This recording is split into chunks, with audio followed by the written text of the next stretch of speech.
dan selamat berjumpa kembali pada acara kursus biologi tumor yang diselenggarakan oleh Departemen Histologi dan Biologi Sel. Saya Dewi yang akan memandu acara pada siang hari ini. Agenda pada siang hari ini adalah yang pertama, telaah ulang materi minggu lalu, ya, dan juga kuis yang sudah Anda kerjakan, yang telah dimasukkan ke dalam elok, yang nanti akan dipandu oleh Ibu Yaya Fakiroh. Kemudian materi yang pertama akan disampaikan oleh Profesor Sufia Mubariko, materi yang kedua oleh Profesor Floris Foyer, dan materi yang ketiga oleh Profesor Lawrence Yang. Untuk menyingkat waktu, saya persilahkan kepada Ibu Yaya Fakiroh untuk memandu acara telaah ulang dan juga pembahasan kuis. Kami persilahkan. Terima kasih Bu Dewi. Selamat siang Bapak Ibu. Assalamualaikum warahmatullahi wabarakatuh. Salam sejahtera bagi kita semua. Kita akan melakukan telaah ulang singkat berupa yang pertama adalah menjawab beberapa pertanyaan yang belum terjawab di minggu lalu. Jadi ada 3 topik di minggu lalu, yaitu karsinogenesis, kemudian onkogen dan juga tumor suppressor gene, serta terakhir adalah angiogenesis dan metastasis. Saya akan coba tayangkan. Sebentar. Jadi dari minggu lalu ada beberapa pertanyaan yang belum terjawab, terutama pertanyaan yang terkait dengan topik yang pertama. Jadi begini Bapak Ibu, harapan kami Bapak Ibu ada kesempatan untuk melihat ulang bahan dan juga rekaman. Dan misalnya jika ada pertanyaan tambahan yang ingin Bapak Ibu ajukan, dipersilakan. Untuk bahan kuliah karsinogenesis, Bu Dewayani atau Bu Neni minggu lalu menjelaskan mengenai hallmark of cancer dan juga menjelaskan secara singkat faktor-faktor yang termasuk dalam hallmark of cancer dan perannya dalam karsinogenesis. Silahkan Bu Neni untuk menjawab beberapa pertanyaan yang saya tayangkan di sini. Silahkan Bu Neni. Terima kasih Bu Yaya. Mungkin bisa di full screen ya? Bisa. Silakan. Terima kasih. Selamat siang Bapak dan Ibu. Kita ketemu lagi. Assalamualaikum warahmatullahi wabarakatuh. Semoga semuanya dalam keadaan sehat. Ya, jadi saya akan mencoba menjawab beberapa pertanyaan. Ada 4 pertanyaan yang belum sempat terjawab pada kesempatan yang lalu. Yang pertama adalah dari Siti Syarifah FK USU mengenai terkait sel punca kanker. Sebetulnya dia berkembang dari sifat sel kanker yang manakah? Ya. Kalau kita lihat definisi dari sel kanker itu adalah sel punca kanker itu adalah definisinya dicirikan dengan kemampuannya untuk membelah dan berdiferensiasi menjadi berbagai jenis sel baru. Jadi kebetulan saya mendapatkan gambar ini yang sekaligus bisa menjelaskan bahwa di dalam sekumpulan kanker itu, jaringan itu atau organ ya, menyebutnya ada beberapa macam sel. Di situ ada sel normal, di mana dia sifatnya matur, normoksia, jadi ada kecukupan oksigen, dia bisa memperbaiki kerusakan, dia juga bisa mengatur pertumbuhannya. Tetapi yang di situ ada sel kanker juga, kemudian di situ dikatakan ada mutasi, dia sifatnya imatur, tidak dapat mengontrol pertumbuhan, malah sengaja tidak terkontrol ya. Kemudian mereka juga resisten terhadap kematian sel. Nah, kanker sel punca kanker itu sifat-sifatnya ada di sebelah kanan itu, bahwa dia itu EMT artinya epithelial mesenchymal transition. Dia awalnya dari epitel menjadi mesenkim, artinya dia mempunyai sifat invasi, bisa bergerak. Hipoksia, dia berarti mengalami kekurangan oksigen dan lain-lain. Jadi yang intinya sebetulnya adalah pada self renewalnya itu. Dia bisa melakukan perbanyakan sendiri dan bisa berdiferensiasi menjadi berbagai jenis sel. Itu pertanyaan yang pertama. Mungkin yang kita bisa bergeser ke pertanyaan kedua, Bu Yaya.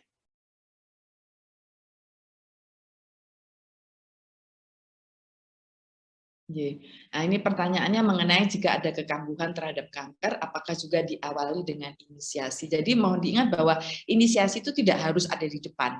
Jadi kalau kita kemarin lihat inisiasi, kemudian promosi, terus di tengah tuh ada inisiasi lagi. Jadi untuk menjadi keganasan itu memang harus ada inisiasi. Sehingga di sini saya perlihatkan ada sifat yang berbeda antara inisiator dan promoter. Bahwa inisiator itu dia harus covalently bind, jadi dia mengikat DNA, kemudian dia bisa melakukan kerusakan DNA dan lain-lain. Itu inisiator. Kalau promoter itu lebih kepada bagaimana menggerakkan untuk proliferasi. Ya, dan dia harus banyak. Kalau inisiator itu sekali, kemudian ada banyak promoter, kemudian inisiator lagi, itu yang kemarin kita lihat pada gambar tikus, mungkin nanti Bu Wiwin dari Poltekkes Bandung bisa melihat lagi. Ya, jadi tidak harus kemudian inisiasi itu artinya harus dari awal lagi, tidak. Inisiasi dari itu tuh kalau kita lihat, jadi sebetulnya inisiasi, promosi, kalau kemudian promosi selesai tidak ada inisiator lagi, itu dia biasanya akan berhenti. Tapi dia membutuhkan inisiator untuk memulai mengalami mutasi sehingga dia bisa menambah sifatnya dari sifat-sifat ke-10 yang kita pelajari kemarin. Oke, baik. Setelahnya nomor berikutnya Bu Yaya J. Ini pertanyaannya, apakah inisiator dan promotor dapat berupa agen yang sama? Ini saya ambilkan chemical carcinogenesis. Di situ dikatakan bahwa ada bahan yang bersifat baik dia sebagai inisiator maupun sebagai promotor. Di sini istilahnya adalah complete carcinogenesis. Kalau incomplete carcinogenesis itu dia inisiator saja atau promotor saja. Sekaligus saya tambahkan itu istilah-istilah yang lain yang mungkin nanti bisa menjawab pertanyaan. Jadi ada ya Umaya dari RSD saya Cianjur bahwa ada suatu agen yang bersifat inisiator dan promotor. Nomor berikutnya, Bu Yaya, ini yang terakhir kelihatannya. Nah, ini dari Husnul Autor dari RSUD Cilacap, bagaimana perbedaan tumor ganas dan tumor jinak secara biomolekuler. Nah, ini yang sebelah kiri itu kita memakai biomarker. Jadi sekarang ada perkembangan yang luar biasa untuk biomarker yang tujuannya salah satunya adalah untuk membedakan antara tumor jinak dan tumor ganas. Jadi tentu saja caranya banyak sekali secara molekuler sekarang. Ada yang array, CGS, mau semua segala macam array sekarang itu adalah untuk melihat untuk mendapatkan penanda atau biomarker sehingga ke depannya itu bisa dibedakan pada saat itu diperiksa, oh ini tumornya jinak, oh ini tumornya ganas. Tapi tentu saja ini membutuhkan eksplorasi dari tumor jinak dan tumor ganas, bagaimana perbedaan biomarker antara keduanya. Saya kira itu yang bisa saya jawab untuk 4 pertanyaan yang minggu lalu belum sempat terjawab. Waktu saya kembali ke Bu Yaya. Terima kasih Bu Neni. Mungkin untuk pertanyaan yang terkait dengan kanker kambuh itu mungkin bisa dihubungkan dengan dormansi juga ya. Apa dormansi itu ada atau tidak? Kemudian apakah sistem imun itu jadi kompeten lagi atau tidak? Itu yang masih banyak diteliti ya Bu Neni. Mungkin nanti pas jatahnya Bu Yaya tanggal 24 mungkin juga bisa dicatat. Tapi saya harus kerjakan PR itu dulu ya Bu Neni ya. Baik, jadi demikian Bapak Ibu, ada tidak pertanyaan ikutan dari bahan karsinogenesis? Silakan. Kalau tidak ada, saya lanjutkan ke jawaban untuk kuis, karena pada dasarnya kuis itu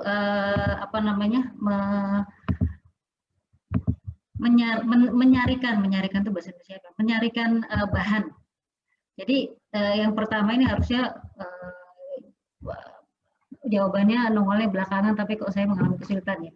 Pertanyaan pertama termasuk di dalam kategori manakah metilasi DNA di dalam teori karsinogenesis. Jadi, terima kasih Bapak Ibu, sampai tadi pagi sudah menjawab 103 orang untuk kuisnya. Untuk siang ini saya belum sempat melihat. Terima kasih, sudah lebih dari 50% yang melihat. Mungkin Bu Neni bisa mengecekkan berapa orang yang sudah masuk. Ratanya 50-an, jadi tidak terlalu jelek juga kok. Artinya sebagian besar bisa menjawab pertanyaan. Selain P53, gen pengatur siklus manakah yang sering mengalami mutasi? Jadi gen retinoblastoma itu merupakan gen yang paling banyak diamati. Kemudian minggu lalu Bu Neni sudah mendiskusikan mengenai dari 6 kemudian jadi 10 macam hallmark of cancer berdasarkan diskusi yang dipresentasikan oleh Dr. Susan bahwa hipoksia itu berperan pada perbesaran kanker sel kanker, bahkan juga terdorong untuk menjadi metastasis sehingga hipoksia dianggap merupakan calon yang berikutnya. Nah, tadi Bu Neni sudah mendiskusikan bahwa karsinogenesis itu ada inisiator dan ada promoter, dan sudah didiskusikan siapa saja inisiator dan kerjanya seperti apa, kemudian bagaimana promoter bekerja. Jadi ada 4 tahap karsinogenesis yang sudah dijelaskan baik oleh Bu Neni maupun Dr. Lukman. Ada inisiasi, promosi, progresi, dan metastasis. Nah, itulah sebabnya mengapa dikatakan bahwa screening itu penting, karena kalau seandainya dijumpai pada fase promosi paling tidak, itu kondisinya bisa reversible, sementara progresi dan metastasis sudah irreversible. Izin bertanya Bu, Langsung Bu. Punten Bu, kalau saya, ini sebenarnya kan kemarin Bu Neni udah bilang ya Bu ya masih ada beberapa pendapat gitu ya Bu ya. Kalau kemarin kan ya Bu Neni, tapi kalau saya merujuk kepada PPT-nya Bu Neni itu progresi nggak reversible Bu. Silakan Bu Neni. Kalau di PPT-nya kemarin kan kalau saya lihat barusan saya lihat di PPT Bu Neni progresi itu enggak. Saya ingat karena kemarin kan saya sempat nanya ya Bu, kata Bu Neni, ada mangga Bu mau mungkin bisa dilihat di PPT-nya Bu Neni itu yang reversible hanya inisiasi. Ya, terima kasih. Jadi begini, itu adalah begini, karena sebetulnya inisiasi itu adalah bisa reversible karena ada jadi ada ya di artikel yang saya tulis di situ adalah inisiasi dan hanya inisiasi saja yang kembali. Tetapi ada artikel lain yang tidak saya masukkan di situ, dia mengatakan promosi itu juga bisa kembali. Karena begini, bahkan ada yang mengatakan bahwa inisiasi itu tidak bisa kembali. Maksudnya apa? Begini, ternyata inisiasi itu kan hubungannya dengan kerusakan DNA. Ya. Jadi kalau kerusakan DNA-nya sudah rusak, itu dianggap tidak bisa kembali. Walaupun sebetulnya itu mungkin anggapannya adalah kalau proses apoptosis itu berhasil, berarti yang mutasi itu kan kemudian diapoptosis. Ya. Walaupun memang ada, kemudian kita jumpai ada yang untuk reparasi, tapi aslinya kan tidak bisa kembali. Jadi bagaimana si inisiasi itu tidak bisa kembali karena ada proses DNA repair atau perbaikan DNA, itu yang memungkinkan proses itu kembali. Kemudian untuk promosi, kita harus ingat bahwa promosi itu sekali lagi, promosi itu fungsinya adalah untuk memperbaiki. Ya, hanya proliferasi saja. Jadi dia tidak menambah sifat-sifatnya. Jadi kalau suatu sel itu punya sifat A karena mutasi jadi B, ya promosi itu hanya membuat menjadi banyak B, tapi ya itu saja. Dia membutuhkan inisiasi lagi, mutasi lagi untuk ada yang baru lagi gitu. Begitu. Ya, ada yang mengatakan bahwa untuk sifat proliferasi itu juga bisa dikembalikan sekarang, tapi tidak sesimpel inisiasi bahkan katanya. Karena kalau inisiasi itu kan awalnya karena kerusakan DNA, jadi yang diperlukan adalah DNA repair atau perbaikan DNA. Tetapi kalau proliferasi itu masalahnya kan kalau kita lihat kemarin yang berhubungan dengan proliferasi pada 10 sifat kanker itu kan macam-macam. Ya kan? Nah, sehingga itu mengapa ada yang mengatakan itu irreversible, karena caranya nggak satu, caranya banyak banget, dan si sel kanker itu dia sangat cerdik toh untuk supaya dia tetap bisa proliferasi, mungkin dia memakai, kalau nggak salah kemarin ada 4 cara toh untuk bisa proliferasi. Nah, kalau cuma satu yang masih ada 3 kan dia tetap bisa proliferasi, begitu. Ya. Mbak Leli, terima kasih atas terusannya. Ibu. Ya, terima kasih Bu Neni. Itu mohon izin Bu. Ada yang mau nanya, silahkan. Ya, tidak menanyakan. Berarti kalau yang tadi yang bisa yang reversible itu inisiator dan Promosi ya, Iya. Bu. Ya. Tapi Iya. mohon maaf ya, sebenarnya sih ini nggak terlampau masalah mungkin. Tapi di kuncinya itu menjadi salah gitu, Bu. Mungkin Iya, saya kebetulan Artinya kan nilai rata-ratanya jadi naik Bu Neni ya Bu ya. Ya, saya kan pura-puranya mahasiswa ya Bu, jadi saya protes dong. Ya nggak apa-apa, tapi kalau buat pengetahuan saya ya senang saja mungkin yang untuk memperluas gitu. Cuman kalau saya sebagai mahasiswa, saya protes. Siap. Ya Bu, kalau nggak protes Bu, cuman saya Bu. Ya Ibu terima kasih. Matur sembahun. Ya sip, Bu Neni diperbaiki ya nilainya. Ya nanti jawabannya saya perbaiki. Baik, jadi sampai siang ini kata Bu Neni sudah 167 orang ya Bu Neni ya kan? 127 ya? 127 yang mengerjakan kuis. Baik, ya. Jadi tinjauan dari karsinogenesis. Sekarang kita coba meninjau kanker adalah penyakit genetik. Dalam hal ini Mas Lukman minggu lalu mendiskusikan mengenai proto-onkogen jadi onkogen, bagaimana terjadi perubahan sifatnya, kemudian juga terjadi perubahan kerja dari tumor suppressor gene. Nah, ini kembali kalau Bapak Ibu jadi mahasiswa nomor 1, berikut ini termasuk onkogen adalah kecuali. Ini pertanyaan kalau di kami ini pertanyaan jelek ini nggak boleh pakai kecuali. Betul. Bapak Ibu. Bu Yaya, maaf pertanyaannya yang di elok tidak seperti ini. Ini saya dari mana? Wah, saya mengambil dari Anda. Nanti menjadi kalimat tanya Bu Yaya. Oke. Baik. Ini kalau sudah jadi kalimat tanya dirubah jadi kalimat positif, tapi kan anunya sama ya Bu Neni ya? Sama, cuma bentuknya saja yang diganti. Protein apa yang gen apa yang termasuk dalam onkogen kecuali? Kecuali yang mana Bapak Ibu? Jawabannya dari A sampai D. BRCA. BRCA 1. BRCA ya. Kenapa nggak bisa saya enter? Ini sebentar ya Bapak Ibu.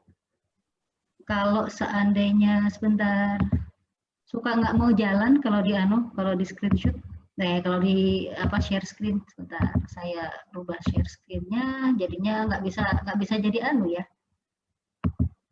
nggak jalan. Oke, jawabannya BRCA 1. Jadi di sini kalau kita coba lihat ini kebetulan animasinya nggak jalan. Kalau kita lihat bahwa onkogen itu diskusi dari Mas Lukman minggu lalu terdiri dari growth factor reseptor, signal transducer, transcription factor, dan regulatornya apoptosis.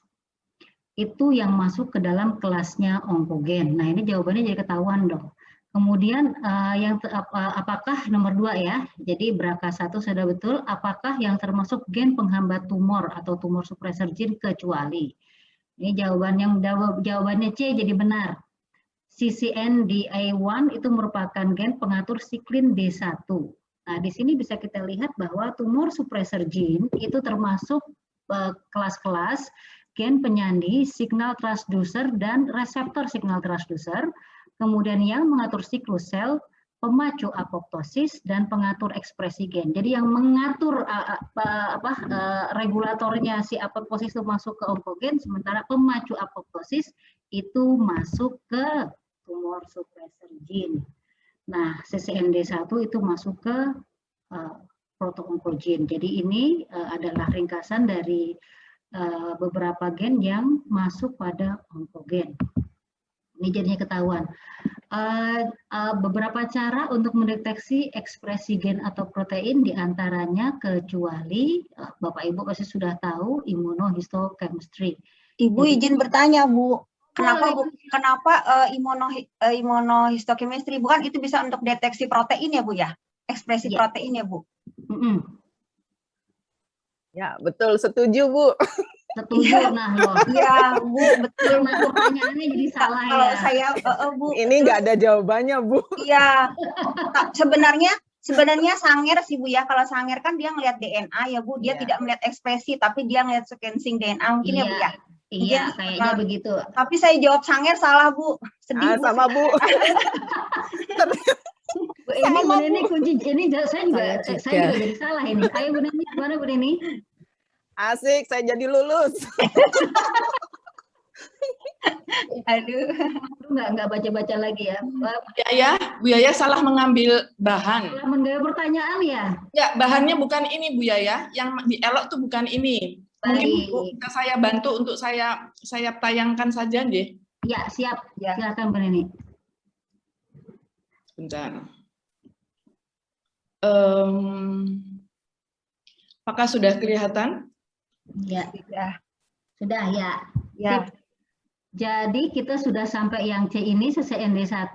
Bagaimana cara mendeteksi? Ini juga bukan jawabannya Iya, deh ya, Bu. bukan ya, Kalau bukan di jawabannya PPT sequencing ini. RNA sequencing masuk, Bu. Saya juga bingung. Iya betul. Tadi PPT. Iya, ekspresi Iya, gen Bu, atau saya tuh protein. di PPT saya berpikir tadinya Sanger sih ya, Bu, karena kan dia untuk lihat DNA. Tapi pas ngeliat di PPT, saya baca RNA sequencing, ada kan saya patuh sama Bu Guru, saya Pak Guru, jadi saya ide. Iya betul, sama saya juga. Saya kok Kalau merasa di bahwa- PPT Sanger sequencing itu untuk Masuk, Bu. mutasi, ya, untuk mendeteksi Iya, mutasi. ini masalah yang punya jadi salah mendeteksi ekspresi gen. Ekspresi gen itu bentuknya RNA dan juga protein. Protein. Sehingga jawaban Sanger sequencing jadi benar Bu Neni. Iya, Ya. harusnya Sanger, ya Bu, betul. Oke. Ya, Asik. wah, asik. Asik. Berarti nambah ya, Bu, nilainya. Lumayan, nggak malu-malu banget, Bu. Apakah mekanisme inaktivasi tumor suppressor gene? Jawabannya delesi. Ya. Kenapa? Karena kalau delesi berarti nanti tumor suppressor gennya tidak bekerja, berarti inaktivasi. Iya. Kalau amplifikasi bagus malah Bu ya. Kalau upregulasi malah bagus. Ya, jadi gaining function kan tadi ada gain of function itu bisa amplifikasi, bisa translokasi, bisa upregulasi. Jadi fungsinya naik, atau kalau pindah ke kromosom lain harusnya kromosom tersebut tidak mengkode suatu TSG, dia jadi bisa. Kemudian perubahan proto-onkogen menjadi onkogen, di bawah ini adalah mekanisme-mekanismenya kecuali insersi. Kenapa insersi dianggap tidak berhubungan dengan perubahan proto-onkogen menjadi onkogen? Karena jawaban saya insersi, Bu. Jadi bener aja. Jadi kan ada frame shift mutation kan kalau kayak gitu, jadi berubah sifat malah. Iya. Jadi Lebih banyak nanti ke arah menekan pertumbuhan nih sebenarnya Bu, nanti menekan kerjanya dia. Apalagi Iya. frame shift mutation satu Iya. gen berubah, dia jadi Berubah geser, semua. yang di Iya. kode jadi berubah. Iya. Jadi berubah. Baik, Bu Neni boleh dilanjutkan Bu Neni? Saya stop share ya, Bu Yaya. Oke, sebentar saya cari dulu ya. Enggak, cuma itu aja Bu Neni. Kalau cuma itu bisa saya terusin lagi di slide saya. Karena ya harusnya sama Bu Yaya. Coba saja Bu Yaya tampilkan. Ya, coba. nanti kalau nggak cocok tinggal dibilang aja nggak sama gitu ya Bu Neni ya. Oke. Sip. Nah, ini yang terakhir, angiogenesis dan metastasis. Apakah regulator terpenting dalam proses angiogenesis? Jadi, Dr. Susan mencantumkan banyak protein yang dipilih semestinya A.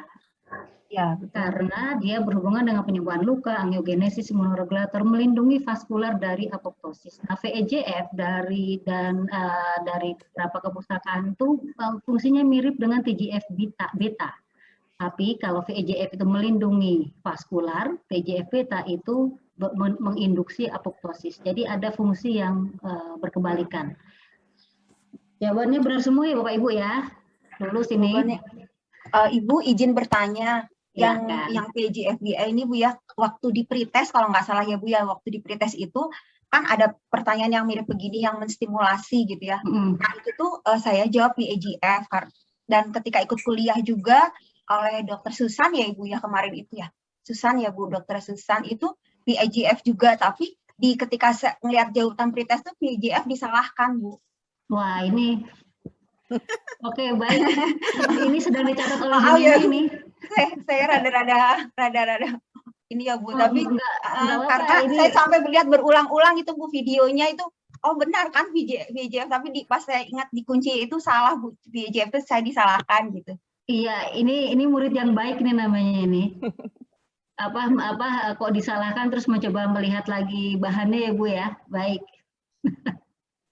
Kemudian sip Bu, terima kasih Bu. Kemudian dalam proses angiogenesis apakah stimulus utama ekspresi VEGF? Nah, tadi yang sudah kita singgung calon hallmark of cancer hipoksia. Kalau saya balik ke Bapak Ibu, apa yang menginduksi hipoksia?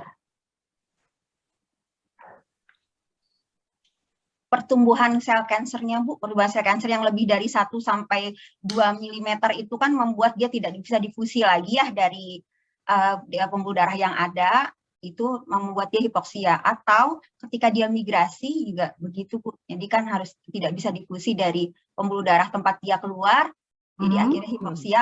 Ketika hipoksia baru nanti memicu angiogenesis. Iya, sip. Jadi titiknya adalah kalau ukuran tumor, ukuran jaringan itu 1 sampai 2 mili, ketika mereka sulit mendapatkan pasokan nutrisi dan juga oksigen, maka akan HIF gen akan terekspresi dan dia akan menginduksi VEGF untuk bekerja, sip, untuk menginisiasi. Nama sel endotel khusus yang memulai penonjolan dinding fasa ke arah stroma dan membantu pembentukan kapiler baru adalah tip sel, istilahnya. Jawabannya pasti betul semua. Faktor manakah yang berfungsi menghambat angiogenesis? Nah, jawabannya adalah angiostatin. Angiostatin itu fungsinya berkebalikan, sementara Bapak Ibu sudah melihat fungsi dari 4 protein ini di slide sebelumnya.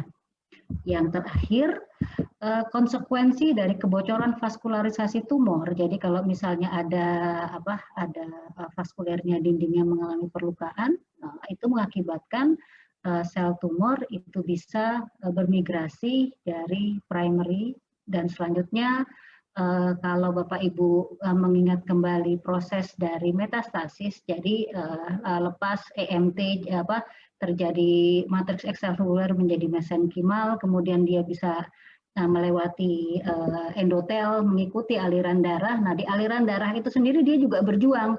Berjuang untuk apa? Berjuang untuk mengatasi sinyal bahaya. Jadi kalau seandainya itu dianggap asing, maka sinyal bahaya dari sistem imun itu akan membuat mereka dibunuh di aliran darah.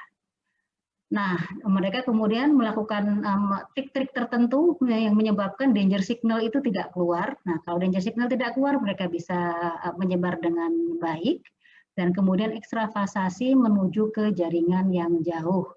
Nah, Dr. Susan juga kemarin menyinggung mengenai kalau yang namanya metastasis jauh, kenapa kok sepertinya sangat spesifik sel kanker paru, kanker payudara itu punya pola tertentu, metastasisnya kemana. Nah, sistem sinyalnya itu sampai sekarang belum diketahui mengapa ada preferensi, bukan karena jarak, tapi juga ada preferensi tertentu mengapa metastasis itu pada jaringan-jaringan tertentu yang terkait dengan tumor primer tertentu juga. Ada diskusi terkait dengan angiogenesis dan metastasis? Waktunya habis ya. Waktunya sudah habis. Bapak Ibu, kalau seandainya ada pertanyaan tambahan, silahkan diajukan di WA Group atau di chat ini, mau yang dari minggu lalu nanti akan coba dijawab oleh panitia atau akan dijawab oleh narasumber. Terima kasih Bu Dewi, untuk waktunya saya kembalikan.